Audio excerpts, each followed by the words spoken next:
Welcome.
So something that we've explored before, but always worth exploring again, is that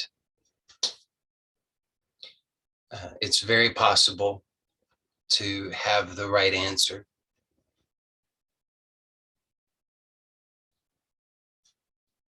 and still not enjoy the benefits of that answer. So I'm sure you can recognize that many times we think, I already know the answer. And it may be true, at least on a certain level, that we do know the answer. But having the answer is cheap.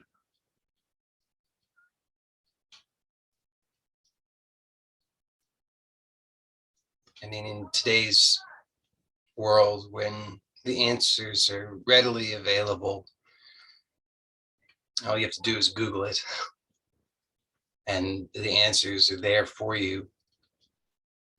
But it's not about actually having the answer. I mean, it's a necessary step in a sense, as we'll probably see. That actually turns out not even to be entirely necessary, but it can be a useful step sometimes to have the right answer. But what's missing is that we have to be vulnerable to or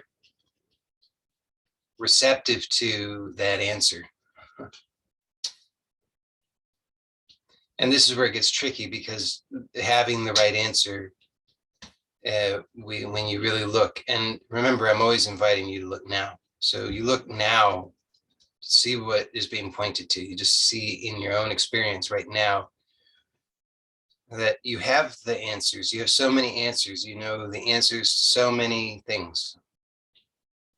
I mean, almost whatever the problem might be, however you might define it, you have the answer. And then, of course, you might say, well, I tried all of the answers and they didn't work. Well, we'll get to that in a moment. But you have the answer, or you had the answer. You believed you had the answer. But now take a look and see that the degree to which you know the truth of what it is that's being sought for, whatever we want to call that, peace, freedom, happiness, okayness, the degree to which you know that truly, with beyond a doubt, I mean, the degree to which you actually embody that, live that, are an expression of that, the degree to which that is transcendent of doubt, not to mean that the doubts don't arise, but that the doubts don't actually touch the lived reality. That extent is the same as the extent to which you simply surrender to the truth that the answer was pointing to all along. So it turns out that what we're wanting actually, and maybe we should again explore that in a little bit more detail, what it is that we actually want. but I'll do that momentarily if I remember. But what it is that we actually want, it turns out it's the simplest thing, it's the easiest thing, and yet it's at the same time, it's the most difficult thing because it runs completely counter.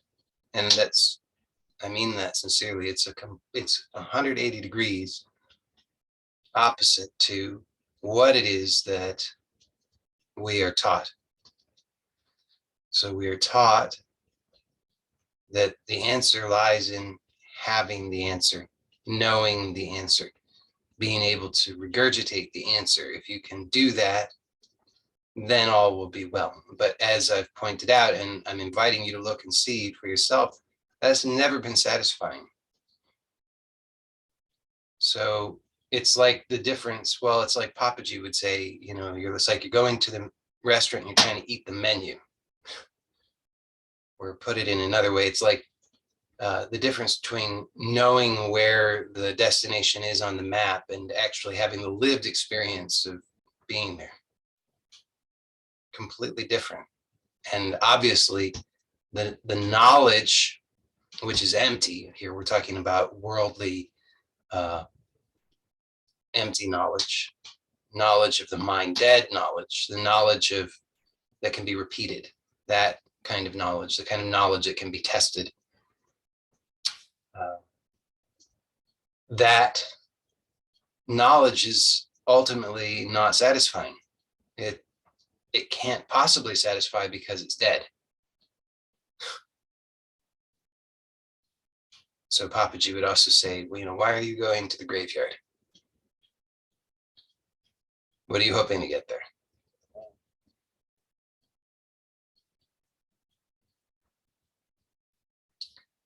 So we can hear these things as chances are you've heard them before. But now notice what it is that actually interferes with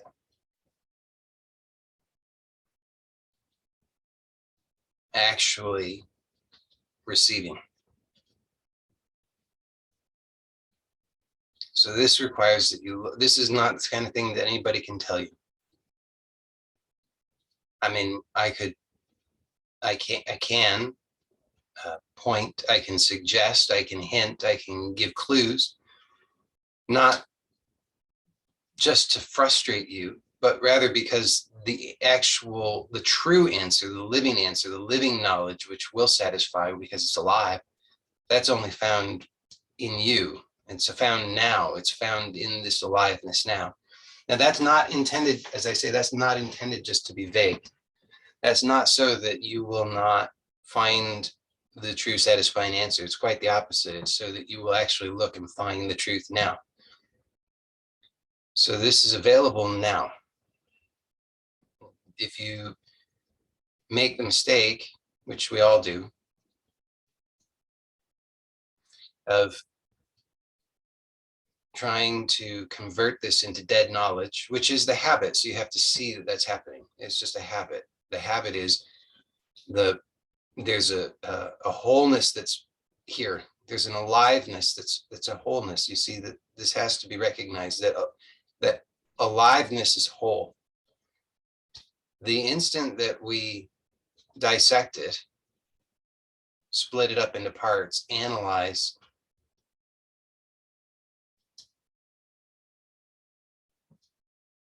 then what happens is it's no longer alive. Now it's dead.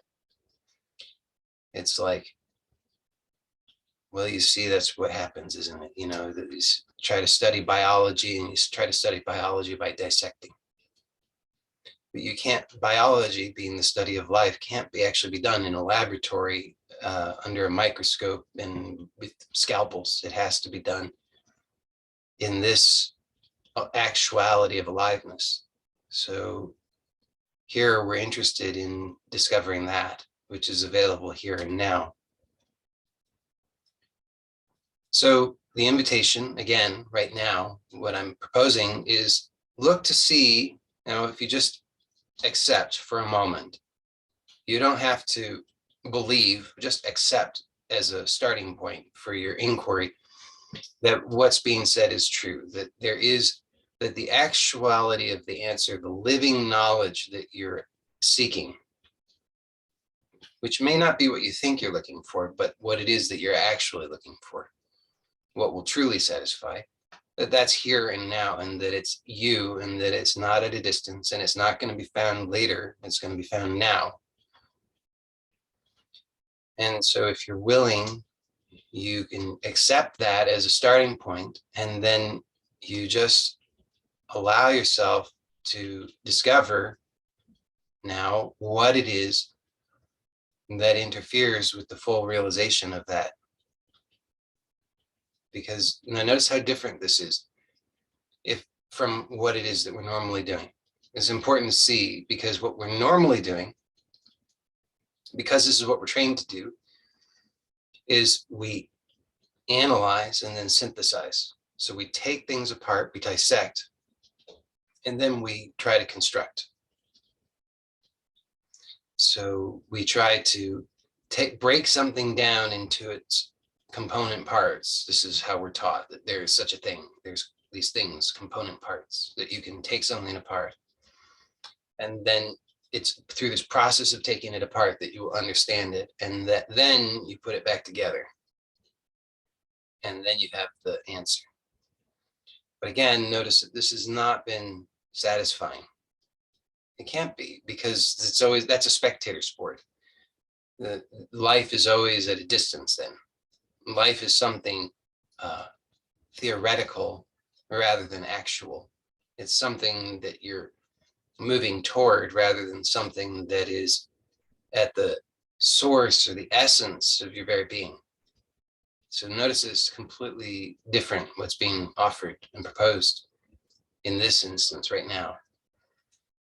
Because I'm not proposing that you take anything apart. That's not useful here. Don't take anything apart. Rather, we're assuming, taking as our starting point, accepting for the beginning of our inquiry that what's being said is true, that there is actually a wholeness and an aliveness that is the essence of your very being, and that it is here now, and that it will never be found in the future, and that it's not something that can be synthesized, nor can it be analyzed. And so you can just accept that. And now notice how different this is than what we normally do. Normally we're looking for it. Where is it? Where is it? Where is it? Here, instead, I'm proposing, no, it's already here. You don't need to go looking for it. And you say, but I don't understand it. I don't see it. I don't feel it. I don't experience it. I don't know it. Okay. That I accept that that's what you believe. But now let's look at that. Let's look at what it is that you're believing, what it is that you accept as true that you don't actually know. And thereby it interferes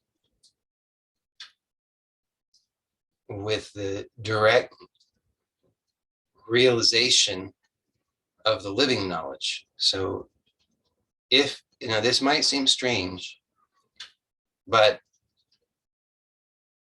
again, you just have to be willing to accept this as an invitation for a starting point for a fresh inquiry. Because if you come already with the baggage of what you think you know, and you insist, I already know how, I know everything,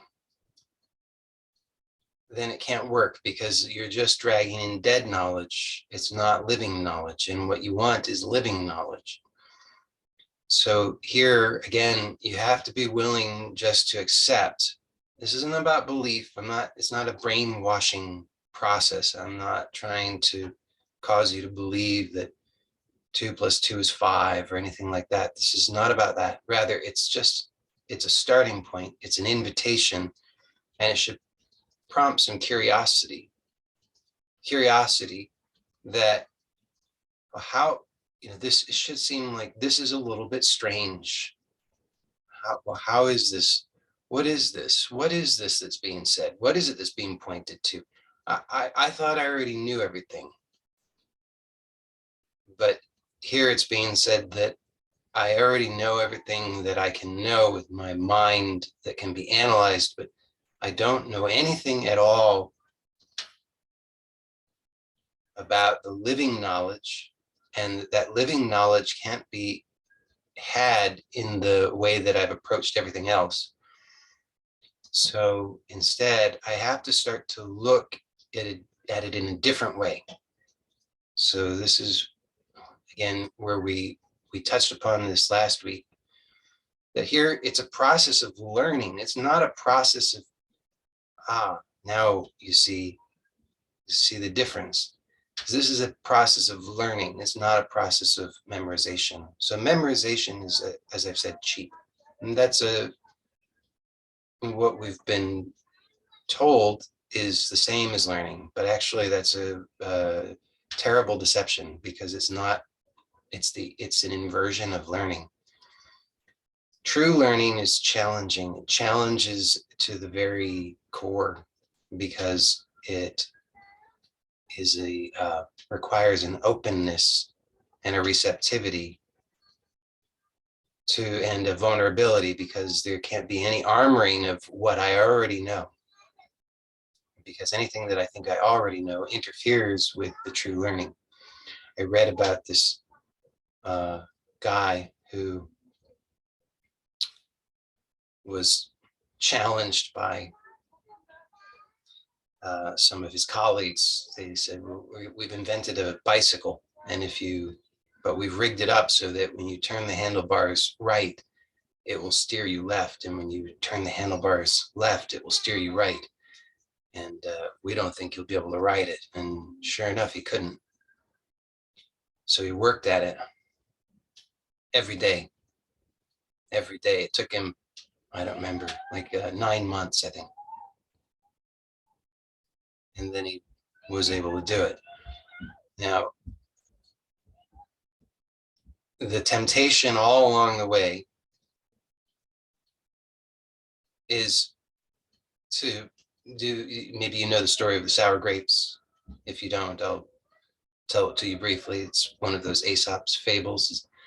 There's a fox, and comes along and he sees there's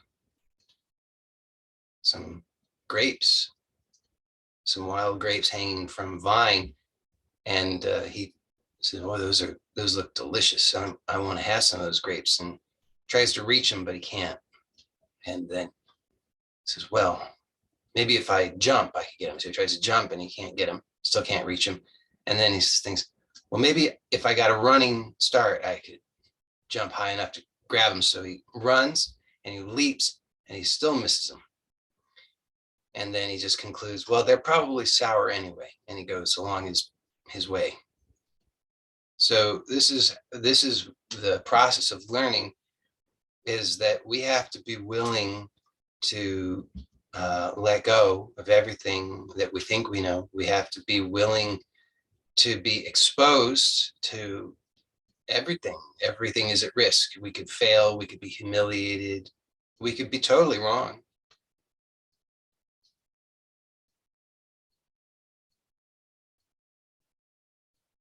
And the temptation along the way is to give up and to make excuses.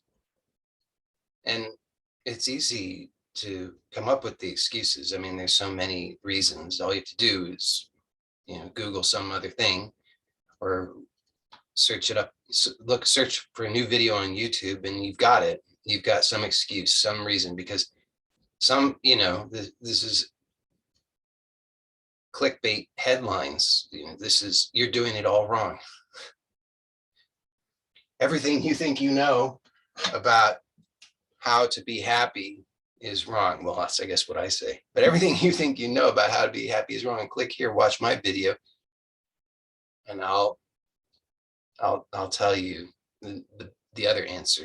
Now you go down that rabbit hole until you've exhausted yourself there, and you conclude, well, those probably sour grapes anyway. So then you look for the next one, and then you think, oh, this seems like a compelling answer. I'll go down this rabbit hole, and you go down that rabbit hole. but none of them, see, every path ultimately,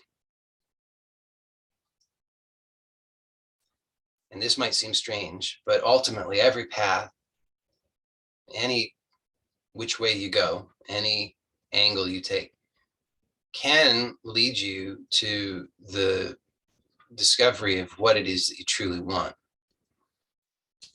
And how could that be? Well, again, because it's actually not about what we think it's about. It's not about the superficial answers. It's not about the superficial processes. It's about the inner surrender to discover what it is that's already here. See, now that's not to say that all paths are equally skillful, equally appropriate, equally enjoyable, or equally anything else. Okay, they're all obviously different.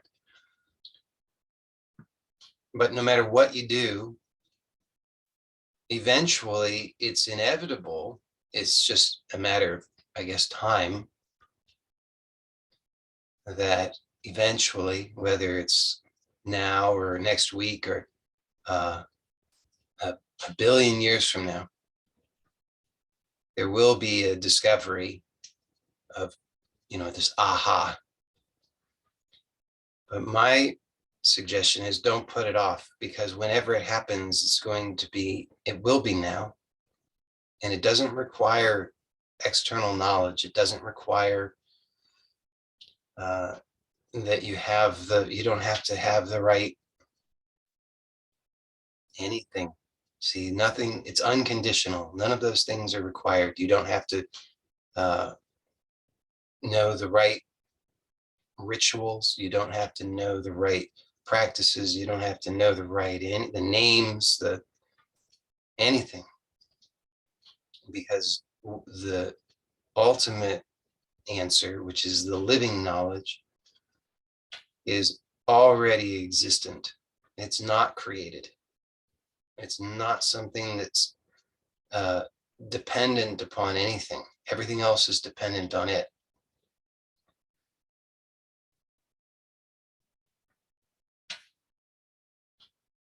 So don't put it off. Right now,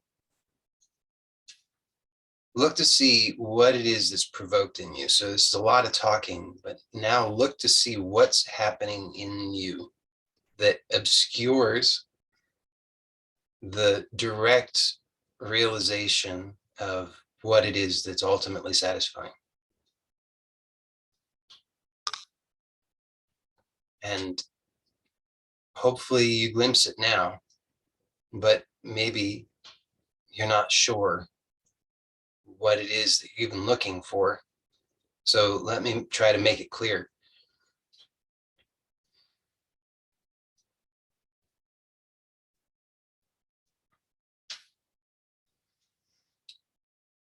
Here are some words that will point in the right direction. You'll know that you're seeing it. And by it, I mean what it is that seems to be obscuring the satisfying truth. When words like these might be applicable to what it is that you see: anger, depression, frustration, blankness, numbness, resentment, cynicism, judgment, sadness, aloneness, agony, pain,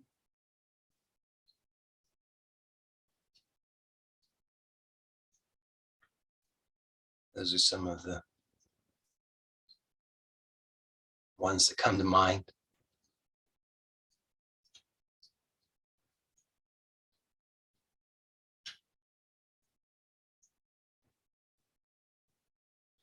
So again, see how different this is. Why it can be challenging is because we're still trying to cling to the old way, which has not been satisfying. Now, that old way is that we have to somehow construct what it is that we want. So we think we want happiness. Now we have to construct that happiness. We have to earn it. We have to do something to achieve it, to sustain it.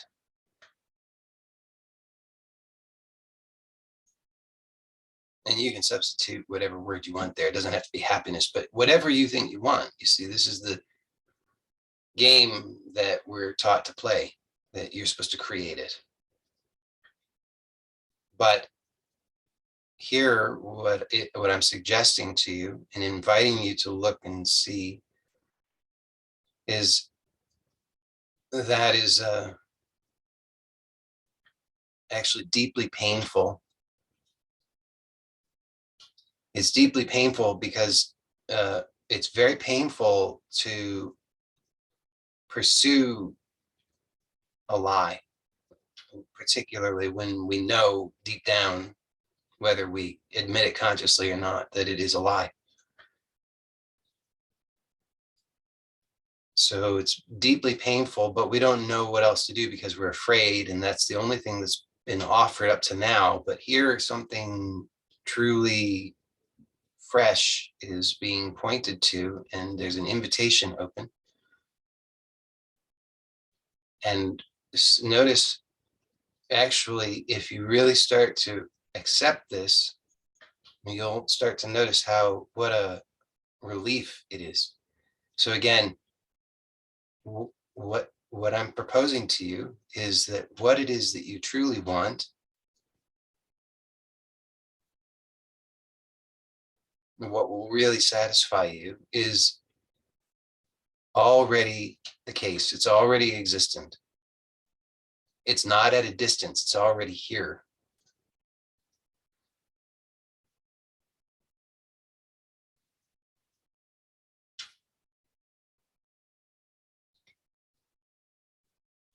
But you can't recognize it because there are so many things cluttering or obscuring your view.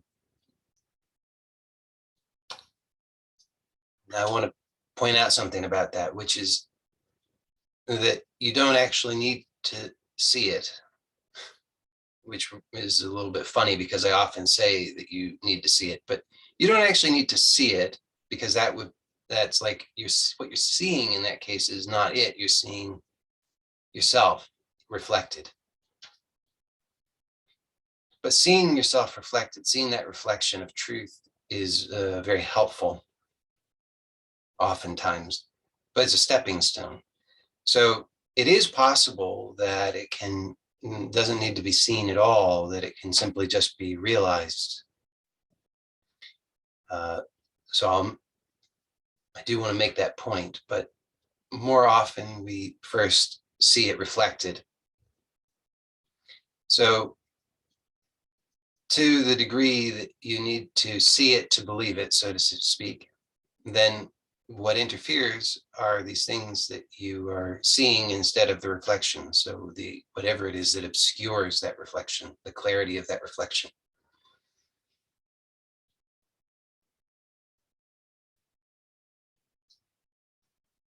And these are all based on false assumptions. And these false assumptions are all the dead knowledge, all these past, the knowledge gained from past experiences, which are just distorted perception. And what these generate presently, as they are provoked, again, are things that could be labeled as anger, frustration, discouragement, despair, fear, anxiety, hostility, anguish, pain.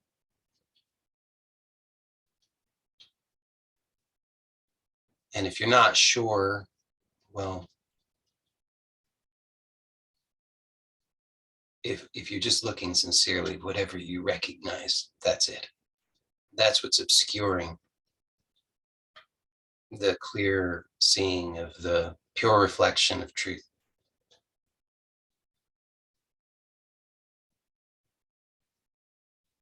So you notice then what happens every time these things arise. So some of them are more, they catch more for you.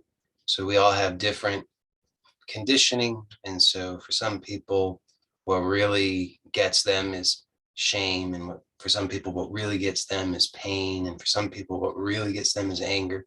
And for some people, what really gets them is anxiety, and on and on. So don't get hung up looking for something in particular. Just take notice whenever whatever it is getting your attention. Whenever it is that thing that causes you habitually to seek out some kind of distraction or some kind of superficial dead knowledge, dead answer, to start Googling it again.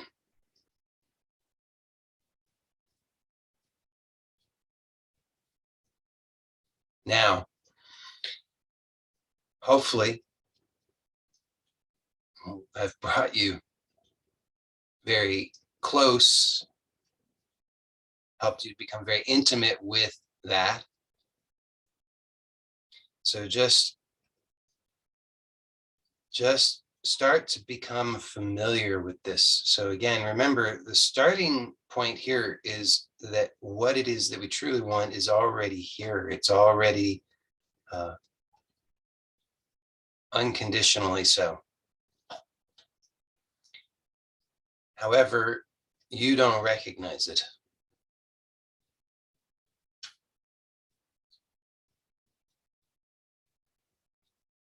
Now, if you accept that that might be true, then clearly, if you keep on seeking superficially, you're not going to get any closer to it. So it's a tremendous waste of your time. All you do is you just stay out there on the surface, never actually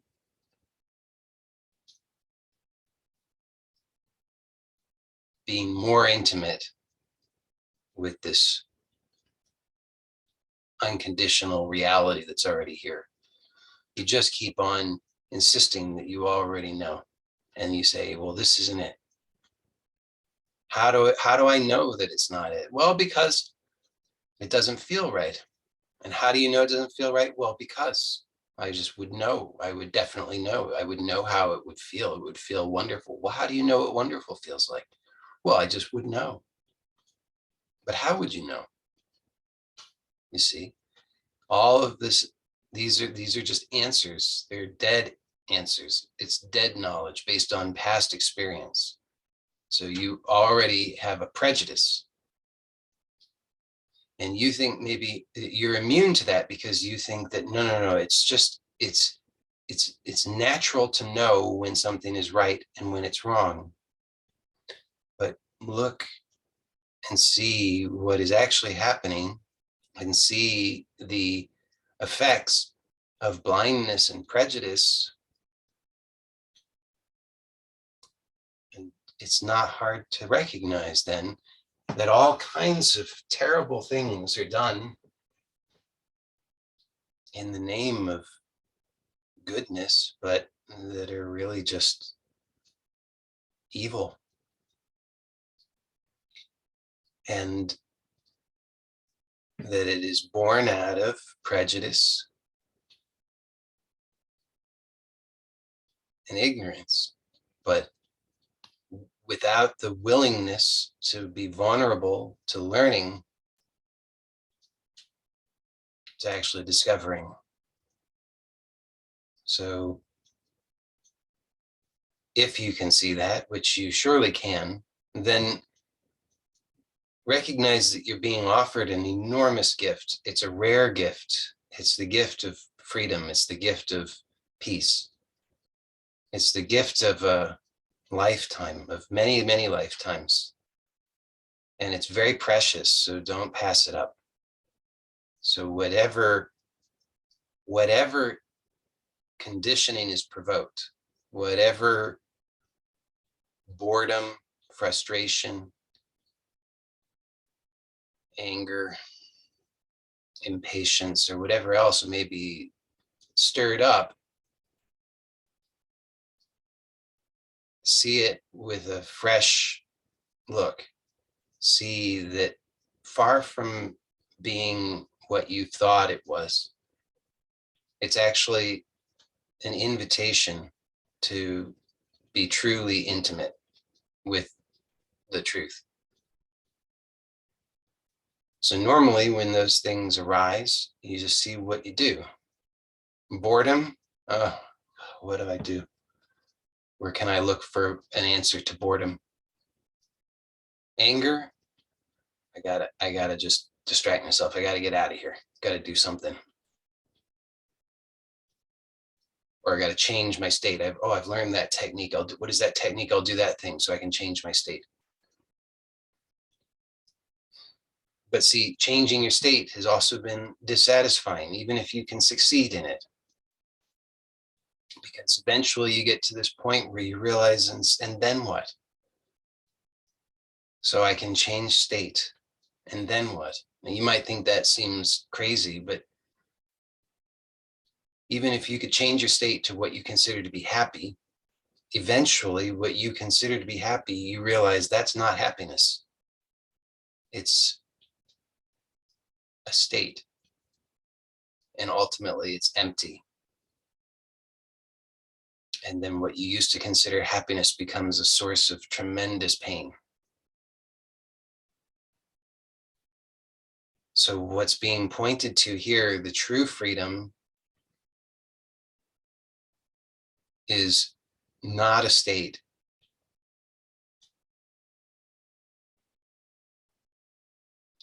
But the states are all gateways. So whatever state, but in particular here, the so-called negative ones, the ones that we want to avoid habitually, because those are the ones that 99% of the time we're focused on trying to evade. Most of our energy goes into trying to deal with these. So right now, whatever may be provoked, just see that it's possible to have a completely different relationship with it. Instead of assuming that you know what it is, instead ask this question: what are you? And to know that can't be answered by just words. You see, that's like saying, you ask somebody, who are you? And they say, I'm a man, I'm a woman, I'm European, I'm American, I'm African, I'm Muslim, I'm Jewish, I'm Christian, I'm Hindu, I'm conservative, I'm liberal. None of those labels will satisfy. They don't actually give you the intimate knowledge, the living knowledge of who that person is. They actually create a barrier. So here, in the same way, view your own states, your own experience as a living reality, like a living person, and don't settle for some label. Instead, really ask sincerely, or it's not about the words, it's about the attitude of curiosity. Who are you? What are you? And then in order to know that answer, it has to be a living inquiry, which means that you have to open to it. So open to it. And notice that can seem scary because you can't maintain your defenses at the same time.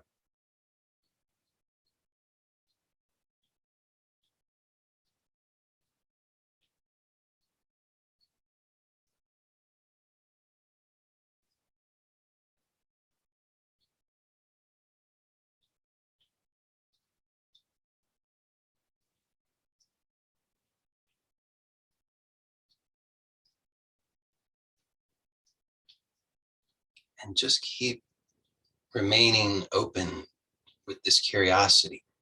Who are you? What are you? And keep being open. And see, there's no end to it. It's not a process that we use in order to arrive at some new dead answer that we can then cart around and hold up as a prize. Look, I got the right answer.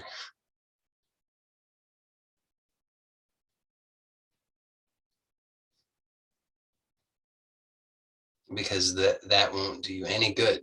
Even if it's an authentic glimpse now, it won't do you any good in a minute from now. If it's dead, it has to be alive. So just keep on being willing, whatever it is, because see, it will keep, it's a shapeshifter. It just keeps on shifting. First says, you say, who are you? It says, I'm anger. I'm going to get you. I'm going to eat you. I'm going to tear you up. And you say, well, that sounds scary, but I want to know. I want to know you. So beyond the ideas that I have about that, because even the way that we hear that is colored. I'm going to get you. I'm going to eat you. I'm going to tear you up. That we is colored because we think, oh, that's scary. That's terrible. It must mean that they're angry. They're upset with me. I've done something wrong. But we don't know, actually. So just be open.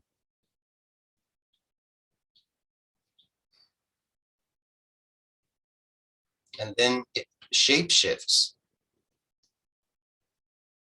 It's its nature. So sooner or later, it seems different. You say, who are you?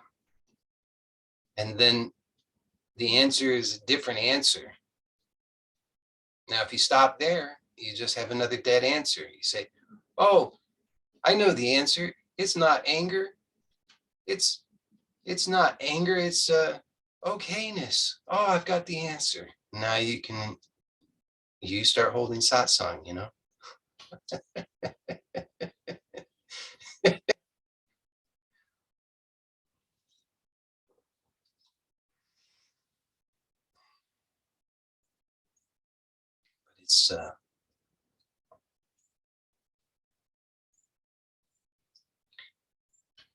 It's not that either. So you just allow that. You just say, welcome, come on. I want to know you. I accept you. Come on in.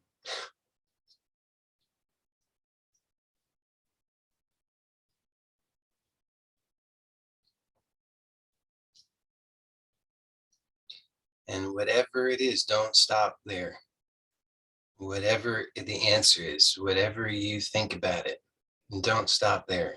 Even if it opens up and it, angels choruses and, waves of ecstasy. Don't stop there. Don't settle for that either. That would be cheap. It would be cheap. It would be a betrayal. It would be a betrayal to the reality that underlies all of that. There's unconditional. So you see, it's here regardless of whether we perceive it as anger or we perceive it as angels choruses. So just stay with the openness, the curiosity, the receiving. And your guiding light is just truth. That's all. It's truth. You just remain true to truth with the recognition that, you see, once you accept this invitation You don't have to, as I said, you don't have to believe anything. This is not about belief. But once you accept the invitation, as I'm inviting you to now, through this is a living process. It's a living inquiry that's occurring now. The invitation is here and now. You just look for yourself. And you see that it's true, actually. You see that there is this aliveness that is ever present, underlying every state, every form, every label, every shape, every experience, every up and down. There's this aliveness, and that's completely trustworthy. That's dependable. You can give yourself fully to that. You take the plunge, and then you just keep on riding that. You don't need to land somewhere, because if you land somewhere, no matter how sublime, you see, it's dead. The second you've got something, the second you've got some prize that you can trot out and put on display, it's dead. It's like you've pinned the butterfly. Something's essential has been lost. It's not the same anymore. Now, it's true. You can't, you can't, that butterfly is alive when it's alive. It's flitting here and there, and you can't capture it, but you can ride that. You can be there, intimate with it. In that moment, there's this openness, there's a receptivity, there's a connection, there's a oneness, there's a direct realization. And then the butterfly flits away, and the temptation is to pin it. Ooh, I want that butterfly. It's so pretty. I want to pin it so I can look at it always. But you know what happens if you pin it? Then it's dead. And then every time you look at it, that pain is there, because it reminds you of the aliveness that you recognize, but that you're hardened to in this moment. So whatever, now you see what's happening is all of these things that obscure the clear seeing of that are just all those things that we've pinned in ignorance in the past, all the things that we're afraid to look at, to experience, to feel, because we associate pain and loss with them. But the more we avoid them, the scarier they seem. So we just open. And what a strange miracle it is that we thought all along that they were the problem, but actually they're the gateway to this living knowledge, the living reality, the living light that is here. So you see, it's a process, and it's a living process, and it's always available, and it doesn't require, as I said from the beginning, it doesn't require that you have anything, actually. Now, that's not to say that we can't learn and have greater skill in this recognition, because certainly we can. And so I'm not saying that the beginner necessarily will have the same kind of depth of experience or depth of realization that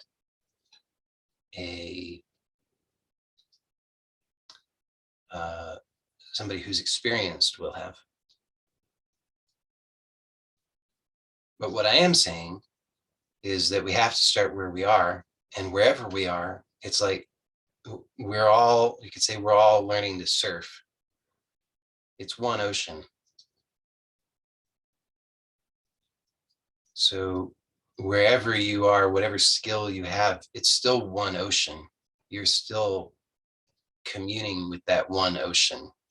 There's no beginner's ocean and intermediate ocean and advanced ocean. It's one ocean. And the communion is the same. The communion is the same. So right now is the opportunity for that communion. And just like, any true communion, there has to be a vulnerability. There has to be a setting down of the arms, not these arms, but yeah, you could set down those arms too, I suppose, but I mean the weapons.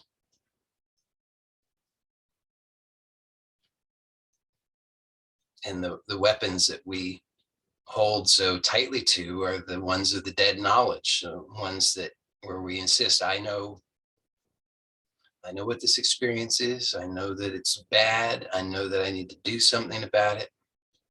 And so we armor ourselves.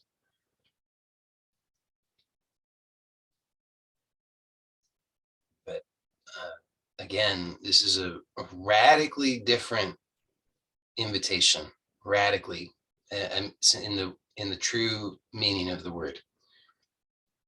Because at the very root, it's a different outlook. It's a different perspective. It's to understand or take from the beginning the assumption that nothing needs to be created and nothing needs to be gotten and nothing needs to actually be protected, but that there is already existent this one supreme reality that is unconditionally holding all of creation in unconditional love that we can't understand with our limited dead knowledge, because our limited dead knowledge is all divisive. And it's all based on the false assumption that I, as a separate individual, need to protect myself. But once more, I'll point out so that you can look for yourself and see that that way has been ultimately dissatisfying. And not dissatisfying doesn't even begin to do it justice. I mean, it's profoundly painful.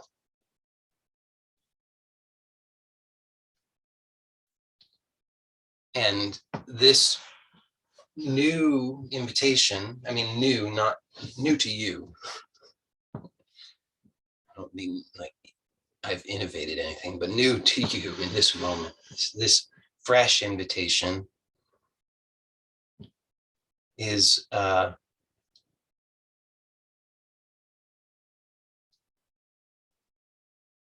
again, it's a learning process.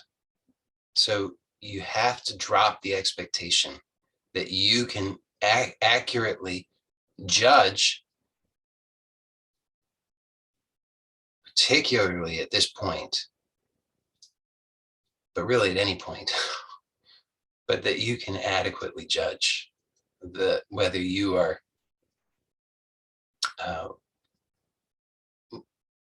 succeeding or failing, because actually the whole notion of success and failure doesn't even fit in this paradigm. That's of the other paradigm.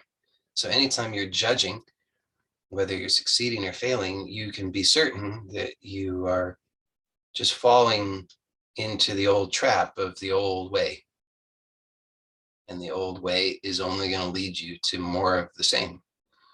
So then but the good news is you're never more than just a split second away from just opening and receiving what is always available unconditionally. And it's just 180 degrees in the opposite direction of what it is that we habitually do. So in this moment, just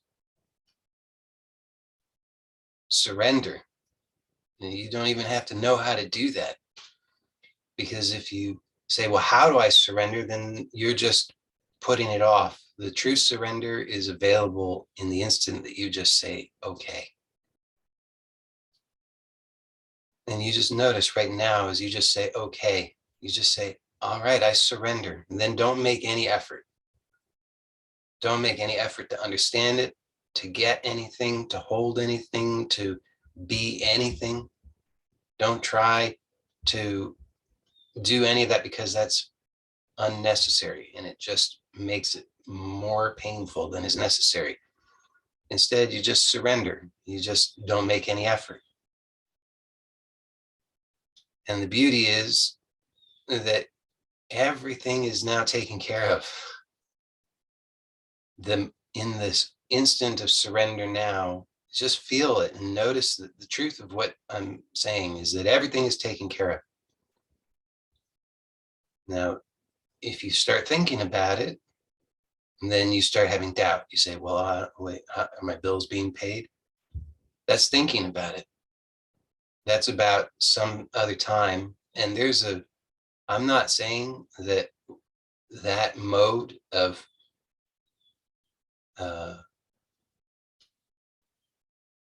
functioning has to be dismissed entirely. I'm just saying in this moment right now, let it go, just for this moment. And notice that in this moment, everything is taken care of. Isn't it just, it's such a surprise. Everything, every single thing is taken care of in this moment of surrender. And the more we just accept this and surrender, the more of the old patterns, the old habits, the old conditioning is dissolved. And what is revealed is this wide open freshness, this infinite possibility, infinite potential. It's here now. It's not somewhere else. It's not going to be had in the future. It's actually realized right now. And it's from this that everything arises.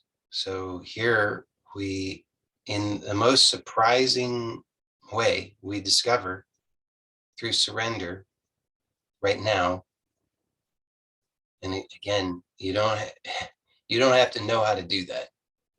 You just say, okay, you just take the plunge and just don't give rise to another thought, just for now, just for half a second. And in this half second of surrender, you just see the truth that surrender takes care of everything. And this surrender reveals the infinite potential, infinite possibility,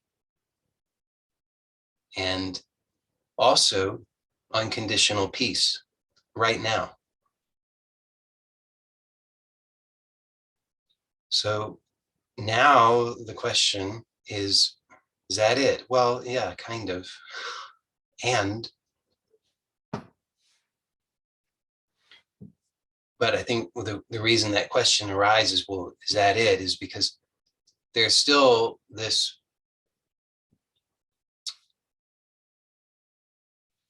phenomenal reality that we seem to keep finding ourselves experiencing. And in this phenomenal reality, we seem to have all kinds of problems and distress. And because we are all called for reasons we can't understand, but nonetheless, we find ourselves called to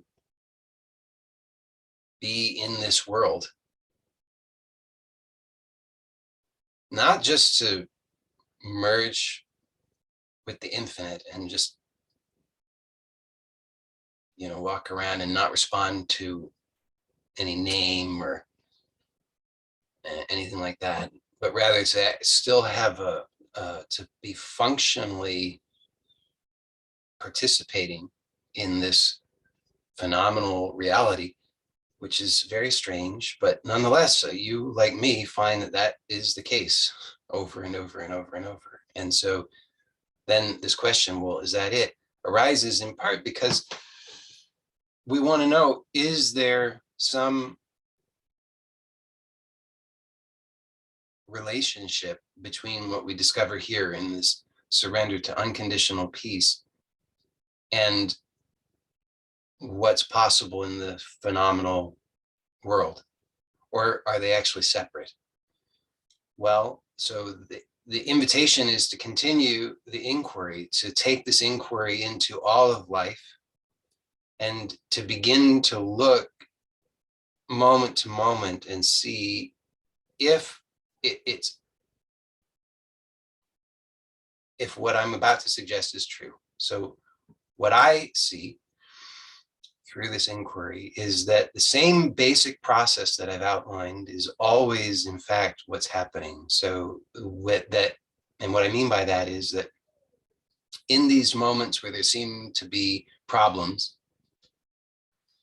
the temptation is that we fall back on the old habits, the old conditioning, which suggests I've got to do something, I've got to create something, I've got to fix it. But then we feel overwhelmed and powerless and frustrated and angry and so forth and so on. And so now we're at war. Well, now you see the dilemma. I'm so angry because I just want peace.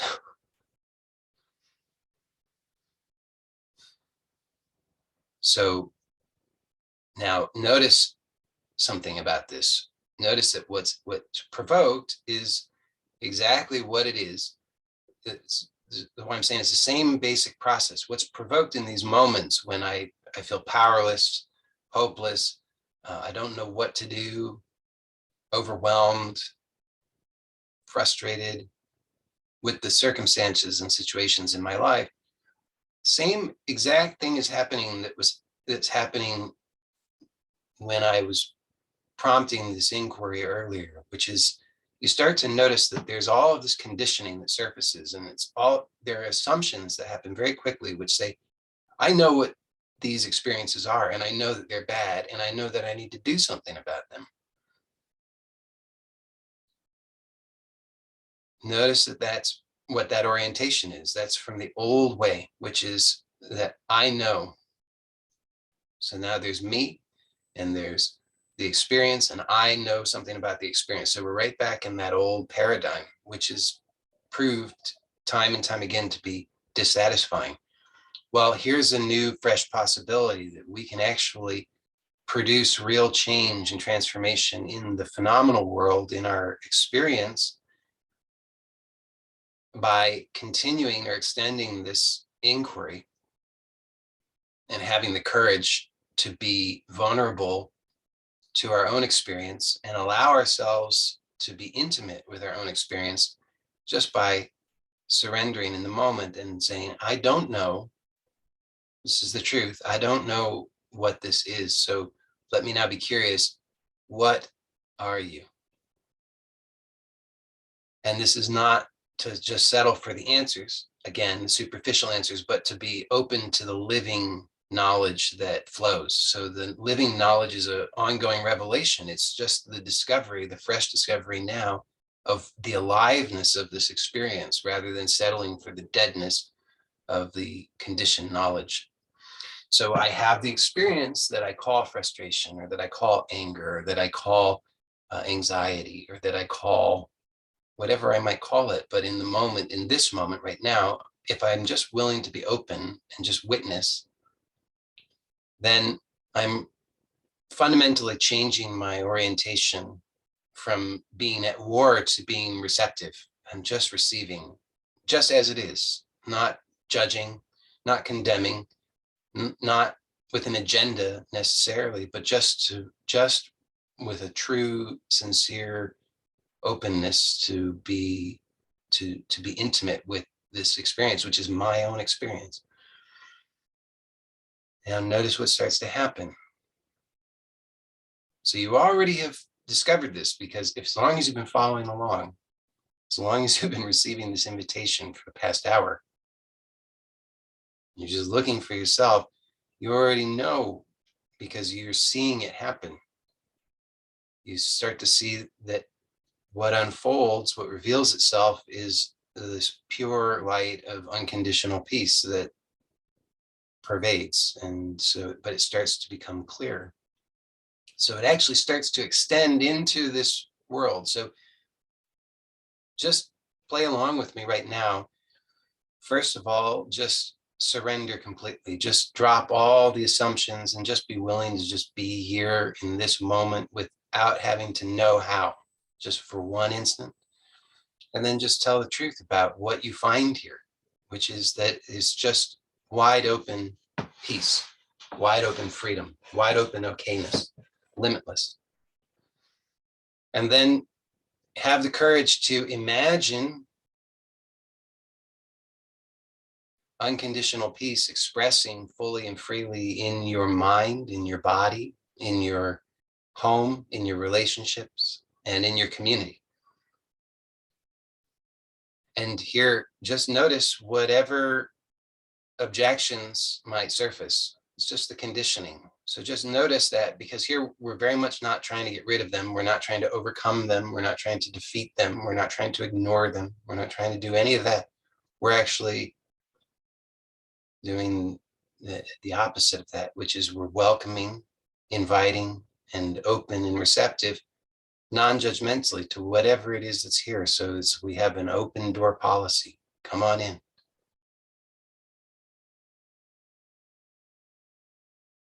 And you might notice cringing, discomfort, squeezing, all these kinds of things, and that's okay. You just are seeing how habitually you try to defend yourself and protect yourself against your own experience, but you're just seeing that, so that's okay. So you don't need to have judgment about that. That's fine. It's part of the process. It's good. So you're just seeing it. You're seeing the habits. You're seeing the conditioning. You're feeling it as it surges through the body, all of these compulsive activities, behaviors, avoidance. You're just seeing it. So it's okay if it plays out. Just don't indulge it. Just rest wide open and just be witness to it.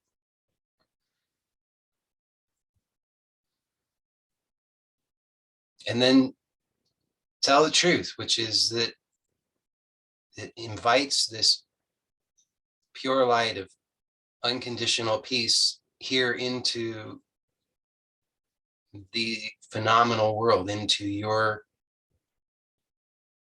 mind, your body, your relationships. Just a little bit. Doesn't have to be some great big experience. It's just what it is. But just tell the truth about it, because the more we tell the truth about it, the more we can see it.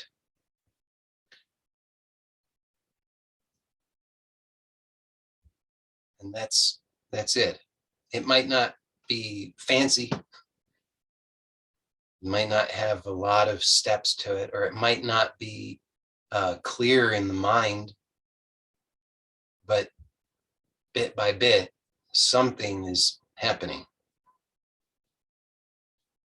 It's a learning process. So thank you, as always, for joining me. Thank you for your courage and your willingness and your patience. And for those who are here live, we can stay on for the Q&A.